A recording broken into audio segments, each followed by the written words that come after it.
How did a North African nation with no global trade legacy beat New York, Seattle, and every port in Africa? Morocco's port of Tanger Med now moves millions of containers, but it's not just about location. In this video, we'll break down how Morocco built a logistics machine that's changing global trade and what it means for the future of supply chains.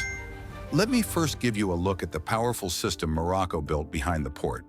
Tanger Med is more than cranes and shipping terminals. It's an industrial and logistic zone where everything is designed to work together.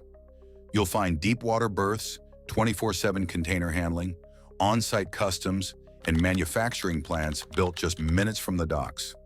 Major automakers like Renault and Stellantis assemble vehicles right near the port and then export them directly to Europe. That tight integration between industry and transport is what makes Tanger Med not just efficient, but strategic. Morocco didn't just want to move goods faster, it wanted to add value before those goods even left the country. Now I bet you're wondering, is it just about location or something more? Morocco's geography certainly helps. It's just 14 kilometers from Spain, placing it at the doorway between Europe and Africa. But Morocco didn't rely on location alone. It built logistics intelligence into the system. From Tangier, cargo can reach Spain in under 48 hours and New York in just 6 days. But speed is only part of the equation. Morocco focused on reliability, with digitized customs, predictable timelines, and direct access to road and rail. This makes it easier for companies to plan, produce, and export without delays. Up next, let me show you who's already betting big on Morocco. Renault now builds more cars in Morocco than in France. Stellantis ships over 100,000 vehicles each year from Moroccan ports. And Chinese firms are setting up electric vehicle and electronics facilities nearby, not just to serve Africa, but to reach Europe faster and cheaper.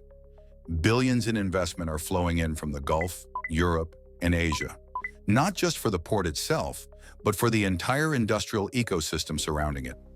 Morocco is being seen not as a transit point, but as a production hub for the global economy. So how does Morocco compare to the rest of Africa?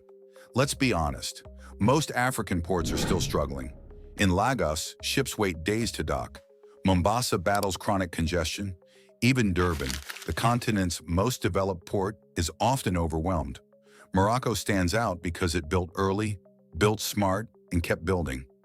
Tanger Med was developed with long-term vision, not just to handle today's trade, but to lead tomorrow's. And it's now a model that other African nations are studying closely. Lastly, let's talk about what could threaten this success. No system is perfect. Morocco depends heavily on the European Union for trade. If demand in Europe drops, Morocco will feel it. Political instability, either local or regional, could also create ripple effects. And as the port grows, managing expansion without congestion or bureaucracy will be a serious challenge. Still, Morocco has something rare: a clear logistics strategy, consistent policy, and trust from investors. That's why Tanger Med continues to grow. So, what's the real takeaway from Morocco's logistics playbook? You don't need to be the biggest economy to lead in global trade. Morocco proved that strategy, not size, wins. By turning geography into infrastructure and infrastructure into opportunity, Tanger Med became more than a port. It became a logistics powerhouse, and now it stands as a blueprint for how the Global South can compete and win on the world stage. Want more stories like this? Subscribe and like this video for deep dives into how the world really moves.